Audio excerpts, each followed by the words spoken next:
امید ہے آپ سب خیریت سے ہوں گے. تبصرے پہ تبصرہ اور آپ کے وانبی صحافی کی جانب سے آپ سب کو السلام علیکم. آج ہم بات کریں گے پچھلے ہفتے سے میں کہوں گا کہ ٹھیک ٹھاک ایک شور مچا ہوا ہے. ہر کوئی اس بارے میں بات کر رہا ہے. ہر کوئی کہہ رہا ہے کہ علی زیدی نے بہت بڑا دھماکہ کر دیا, اور کچھ حلقوں کی طرف سے امید یہ کی جا رہی تھی کہ شاید سندھ گورنمنٹ منڈے کو جے آئی ٹی رپورٹس ایشو ہی نہیں کرے گی, لیکن انہوں نے وہ رپورٹ ایشو کر دی. اور رپورٹ تو آ گئی, لیکن اس کے اوپر ایک مزید پنڈورا باکس کھل گیا کہ جناب یہ رپورٹ صحیح ہیں یا نہیں ہیں. اب اس سلسلے میں ہم نے تھوڑا سا یہ سوچا, کیونکہ ہم نے تبصرے پہ تبصرہ کرنا تھا, تو ہم نے سوچا تھوڑا سا مزید انتظار کرتے ہیں اور دیکھتے ہیں کہ دیگر حضرات ہمارے بڑے بڑے جو تجزیہ کار چاہے یوٹیوب پہ بیٹھے ہیں یا مین اسٹریم میڈیا پہ بیٹھے ہیں, ان میں سے کون سے لوگ کیا تجزیہ کرتے ہیں, اور ہم نے پھر ان کے تبصرے پہ تبصرہ کرنا تھا. تو ہم نے کچھ سوالات نکالے جو آج پورا دن اس پہ تبصرہ ہوتا رہا, بات چیت ہوتی رہی. اس کے اوپر ہم نے کہا چلیں دیکھتے ہیں, ہم بھی کچھ سوال اٹھاتے ہیں. گو کہ ہماری ویورشپ اتنی زیادہ نہیں ہے, لیکن سٹل جو تھوڑے بہت بیچارے دیکھ لیتے ہیں غلطی سے, ان کے لیے ہم نے تھوڑے سے سوال اٹھائے. پہلی بات تو یہ کہ علی زیدی صاحب کو یہ رپورٹ کس نے دی. اس کا جواب علی زیدی صاحب نے خود دیا. انہوں نے کہا 2017 میں میں دبئی اپنے بیوی بچوں کو چھوڑ کے جب واپس آیا ہوں, اور وہاں پہ آئی تھنک وسیم بادامی صاحب کے پروگرام میں انہوں نے یہ بات کہی ہے, تو مجھے میرے چوکیدار نے ایک لفافہ دیا. اس نے کہا صاحب کوئی موٹر سائیکل پہ لوگ آئے تھے, یہ لفافہ دے کر چلے گئے. اب وہ لفافہ میں نے رکھ دیا اپنے سرہانے, صبح اٹھ کے دیکھا اور میری آنکھیں کھلی کی کھلی رہ گئی, اور میں پریشان ہو گیا کہ یہ کیا ہے, کیونکہ میں اس دوران اس پہ بہت شور کر رہا تھا, بلا بلا بلا بلا بلا. انہوں نے یہ سوال اٹھایا ہے کہ ان کو یہ, یعنی جو میرے خیال سے انہوں نے جو بات کی ہے, ان کو یہ رپورٹ کچھ خاص اداروں نے دی ہے اور کسی خاص مقصد کے لیے دی ہے. اب اس کے دو مقصد ہو سکتے ہیں. ایک مقصد یہ ہے کہ وہ ادارے بے بس ہیں اور وہ سندھ کی ایک صوبے کی حکومت کے سامنے کچھ کر ہی نہیں سکتے. اور ہم کن اداروں کو بے بس کہہ رہے ہیں جناب؟ ہم کہہ رہے ہیں ملٹری انٹیلیجنس کو, آئی ایس آئی کو, پاکستان رینجرز کو, اور انٹیلیجنس بیورو کو. انٹیلیجنس بیورو پہ سول پریشر کافی زیادہ ہے, ہم مان سکتے ہیں, لیکن باقیوں کے بارے میں یہ کہنا میرا خیال سے خاصی غیر ذمہ داری ہے کہ وہ اس سلسلے میں کچھ کر ہی نہیں پائے. اور ایک ایسی میں اس کو کمزور حکومت اس لیے کہوں گا کیونکہ وہ ایک صوبے کی حکومت ہے, اس کے خلاف کوئی کچھ نہیں کر سکا, اور یہ اتنے بڑے بڑے ادارے military intelligence, I S I کچھ نہیں کر سکا. اور دوسرا سلسلہ یہ ہو سکتا ہے کہ وہ ان کے خلاف کچھ پروپیگنڈا کر رہے ہیں. تو دیکھتے ہیں آگے چل کے کیا ہوتا ہے اس کے بارے میں. لیکن علی زیدی صاحب کا یہ کہنا تھا, ان کو یہ رپورٹ کس نے دی, ان کا یہ آنسر تھا. دوسرا, کیا عزیر بلوچ کا پیپلز پارٹی سے کوئی تعلق ہے؟ تو جہاں تک میں سمجھتا ہوں بالکل ہے. اگر پیپلز پارٹی والے اس چیز سے انکار کرتے ہیں تو میرا خیال سے غلط کر رہے ہیں. ہے سے بجائے میرا خیال سے اگر ہم کہیں تھا, کم سے کم تھا ضرور, اگر ابھی نہیں ہے تو پہلے ضرور تھا. اور جس مرضی ایک وہ اینگل نکالیں گے بات کے اندر, لیکن جس مرضی اینگل سے تھا لیکن تھا, تو اس کو انکار میرا خیال سے کر کے ایک نئی کانسپریسی تھیوری کھڑی کی جاتی ہے, تو اس کو انکار نہیں کرنا چاہیے.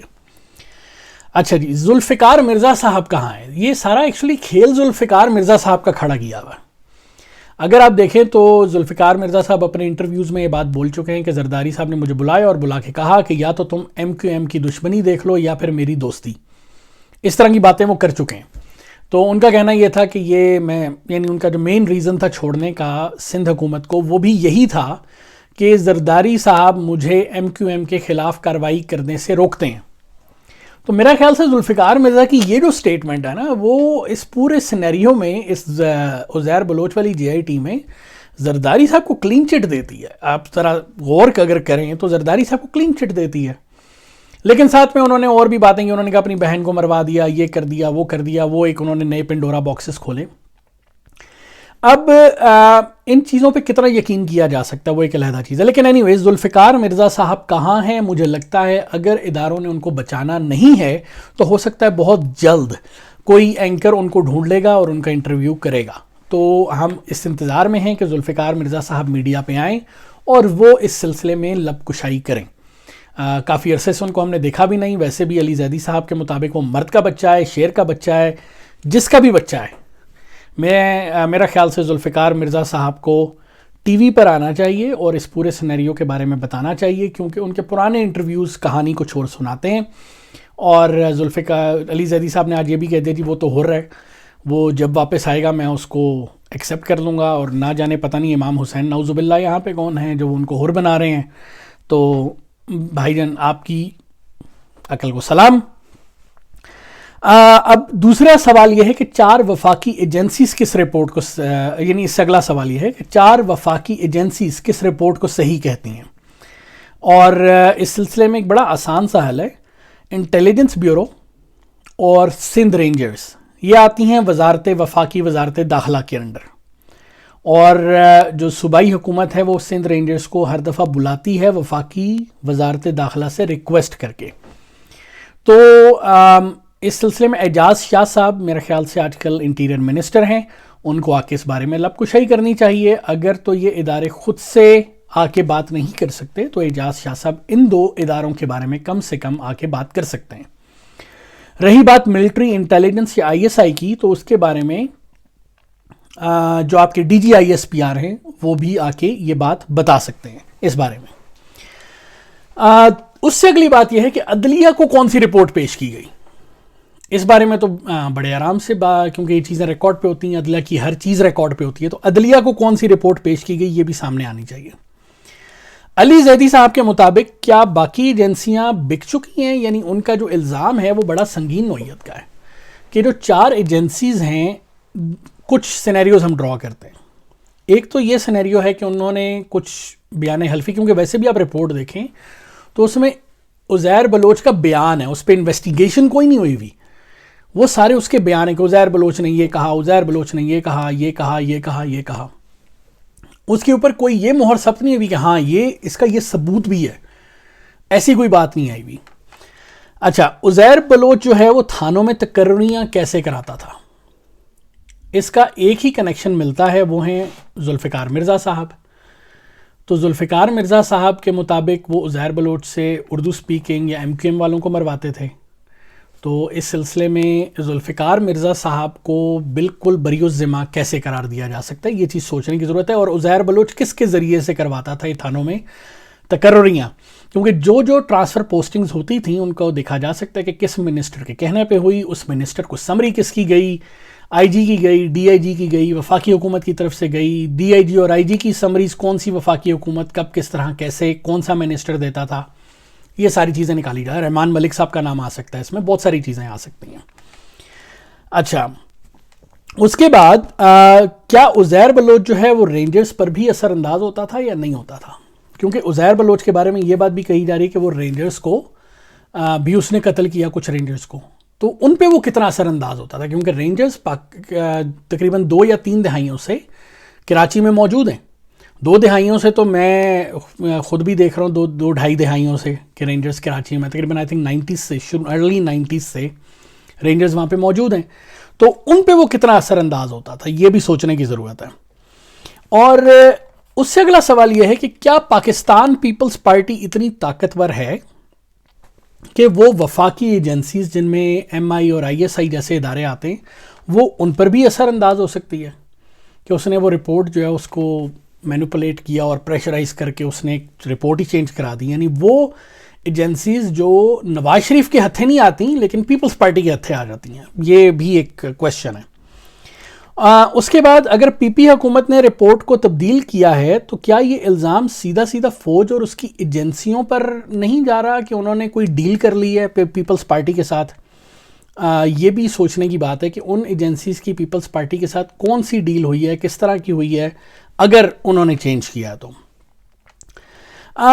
اس سے اگلی بات یہ کہ علی زیدی صاحب جو باتیں کر رہے ہیں یہ باتیں اصل میں آپ کہہ لیں کہ کچھ عرصہ 2015-16 میں آئی تھنک جو ٹاک شوز تھے، اگر آپ وہ دیکھیں تو یہ ایگزیکٹ وہی باتیں ہیں جو ان ٹاک شوز میں ہوتی تھیں. علی زیدی صاحب نے کوئی نئی بات نہیں کی.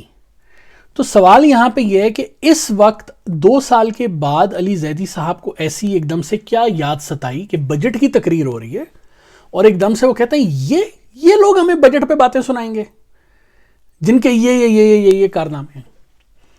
تو یہاں پر ایک اور مقصد یہ سوچنے کا بھی ہے کہ علی زیدی صاحب نے یہ باتیں اس لیے کی کہ ان کی بجٹ پر تنقید جو ہے اس کا پورا فوکس اس وقت ہٹ چکا ہے. پوری عوام سوچ رہی ہے اس پوری جے آئی ٹی کے بارے میں. تمام ٹاک شوز آج ہوئے ہیں اس جے آئی ٹی کے بارے میں. نہ کسی نے پیٹرول کی بات کی, نہ کسی نے آٹے چینی کی بات کی, کسی نے کوئی بات نہیں کی, صرف یہ جے آئی ٹی بیسیکلی ڈسکس ہوتی رہی ہے.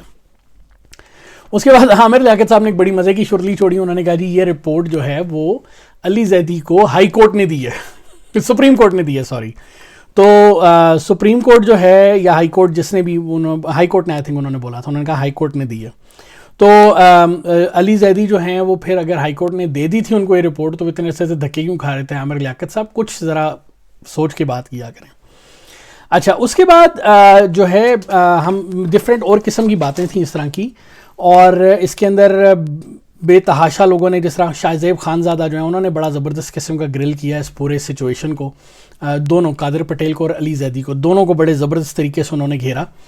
اور انہوں نے ایک چیز اور بڑے مزے کی بتائی جو اس جے آئی ٹی میں لکھی ہوئی ہے, وہ یہ ہے کہ 2011 کے بعد عزیر بلوچ کی جو علی زیدی صاحب نے جے آئی ٹی دی اس میں یہ بات لکھی ہوئی ہے, اور یہ بڑی غور طلب بات ہے کہ عزیر بلوچ نے یہ بھی کہا کہ 2011 کے بعد جب میری پیپلز پارٹی سے راہیں جدا ہو گئیں تو مجھے پی ٹی آئی سمیت دیگر پارٹیوں نے, پی ٹی آئی کے علاوہ یا نون لیگ ہوگی یا پیپلز پارٹی یا ایم کیو ایم, یہ 2-3 مین پارٹیز ہیں نا کراچی کے پوائنٹ آف ویو پہ, تو انہوں نے بھی مجھ سے کہا کہ ہماری پارٹی میں شامل ہو جاؤ. لیکن یوسف بلوچ کے ذریعے سے زرداری صاحب نے مجھے کہا کہ تم کہیں نہ جاؤ, تم میرے ساتھ رہو, اور میں زرداری صاحب کے ساتھ رہ گیا کیونکہ یوسف بلوچ نے مجھے کہا تھا بلا بلا بلا. اب سوچنے کی بات یہ ہے کہ اگر عزیر بلوچ اتنا بڑا دہشت گرد تھا تو پی ٹی آئی, اب یعنی عزیر بلوچ کی باقی باتیں صحیح ہیں بھائی, تو یہ بھی بات صحیح ہے نا.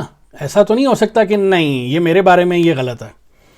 تو جب عزیر بلوچ کی باقی باتیں کے اوپر علی زیدی صاحب کو آنکھیں بند کر کے یقین ہے تو انہیں اس بات پہ بھی یقین کرنا چاہیے, اور اداروں کی سٹیمپ تو ادھر بھی ہے. تو پی ٹی آئی وہاں پہ کیا آم لینے گئی تھی؟ پی ٹی آئی وہاں پہ کیا کرنے گئی تھی عزیر بلوچ کے قدموں میں کہ بھائی جان آپ ہمارے گینگسٹر بن جائیں, ہمارے پاس آج کل کوئی نہیں ہے, ویکینسی خالی ہے. تو مقصد بات کا یہ ہے کہ یہ تمام تر چیزیں جو ہیں یہ ایک عجیب و غریب قسم کا پنڈورا باکس کھول رہی ہیں. اور جہاں تک میرا یہ خیال ہے, ایک اور چیز علی زیدی صاحب نے بڑے مزے کی بات کی. انہوں نے کہا جی پیپلز پارٹی والے جو ہیں انہوں نے پی آئی اے کا جہاز اغوا کیا تھا, جو کہ بیسیکلی الذوالفقار نامی ایک تنظیم نے کیا تھا, اور انہوں نے کہا یہ دہشت گردی پاکستان میں لائے. یعنی کہ علی زیدی صاحب طالبانائزیشن کو, امریکہ کو, افغان جہاد کو, ضیاء الحق کو, اس تمام سینیریو سے بری و زماں قرار دے رہے ہیں. وہ کہہ رہے ہیں صرف وہ جو جہاز اغوا ہوا تھا, تمام دہشت گردی اس کی وجہ سے پاکستان میں آئی. اور فاطمہ بھٹو اس کے بارے میں کیا کہتی ہے؟ جناب آپ ماشاءاللہ بڑے عقل مند اور بڑے زبردست قسم کے انسان ہیں. یہ جو آپ کا یہ پوائنٹ آپ نے اسمبلی میں بھی کہا, یہ پوائنٹ آپ نے آج بھی ٹاک شوز میں بولا, آئی تھنک وسیم بادامی کے شو میں آپ نے دوبارہ بولا, اور شاہ زیب خانزادہ کے بھی. آپ مجھے ایک چیز بتائیے, الذوالفقار کا بانی کون تھا؟ الذوالفقار کا بانی تھا مرتضیٰ بھٹو. اور یہ چیز ہم ایک اور پروگرام میں بھی بول چکے ہیں کہ مرتضیٰ بھٹو اور بے نظیر بھٹو کی جو آپس میں چپکلش تھی وہ اسی بات پہ تھی کہ بے نظیر بھٹو پولیٹیکل سٹرگل کرنا چاہتی تھی, مرتضیٰ بھٹو جو تھے وہ آرم سٹرگل کرنا چاہتے تھے ضیاء حکومت کے خلاف.